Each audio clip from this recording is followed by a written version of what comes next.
Bonjour à tous et bienvenue dans une nouvelle vidéo de description d'un processus au format BPMN.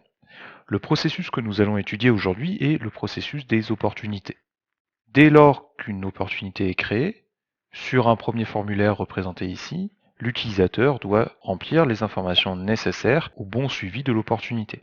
Suite à quoi, l'utilisateur va être amené à cliquer sur un bouton pour passer à l'étape suivante, c'est-à-dire qualifier l'opportunité. La modélisation de ce changement d'état est représentée ici par une tâche script qui va donc changer le statut de l'opportunité en cours et arriver sur une tâche utilisateur pour venir qualifier l'opportunité. Une fois l'opportunité qualifiée, deux issues sont possibles pour l'utilisateur, soit de repasser sur un statut précédent en cliquant sur le bouton adéquat, et donc repasser au statut nouveau, soit de passer au statut suivant, qui est la proposition. Encore une fois, une tâche script vient changer le statut de l'opportunité. Et l'utilisateur est amené à faire une proposition.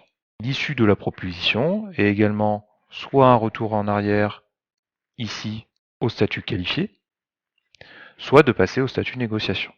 À partir du moment où une offre est au statut négociation, nous arrivons sur une passerelle événementielle qui va attendre deux événements possibles. Le premier est que l'opportunité soit archivée. Le deuxième est que le bouton retour arrière, retour au statut précédent, est cliqué. Ce qui retourne donc l'opportunité au statut proposition. On remarque également la présence de 4 sous-processus événementiels que nous allons détailler. Le premier, le plus simple de tous les 4, est la planification d'un événement au cours du cycle de vie de l'opportunité. À tout moment, l'utilisateur peut cliquer sur le bouton planifier un événement qui va déclencher, via un événement message, un processus de suivi d'événements. Le processus n'est pas représenté ici car il n'est pas directement lié au cycle de vie de l'opportunité. L'autre sous-processus événementiel d'intérêt est le cas où l'utilisateur clique sur perdre l'opportunité.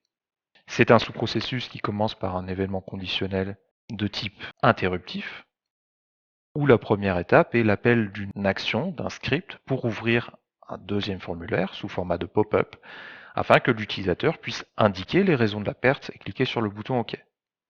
Suite à quoi, deux scripts vont être exécutés pour passer le statut de l'opportunité à perdu, mais également pour annuler toutes les éventuelles commandes qui auraient pu être passées depuis cette opportunité. Le cas contraire, une opportunité gagnée, est beaucoup plus simple. Encore une fois, nous avons un événement de début interruptif conditionnel qui va tout simplement déclencher les actions d'opportunité gagnée.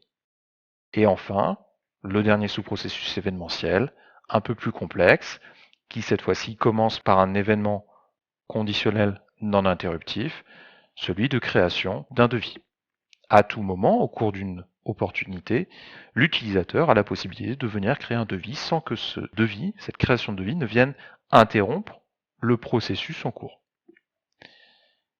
La création d'un devis rentre dans un sous-processus transactionnel et donc possédant une annulation, car en fonction de la qualité de l'opportunité, nous avons des comportements différents.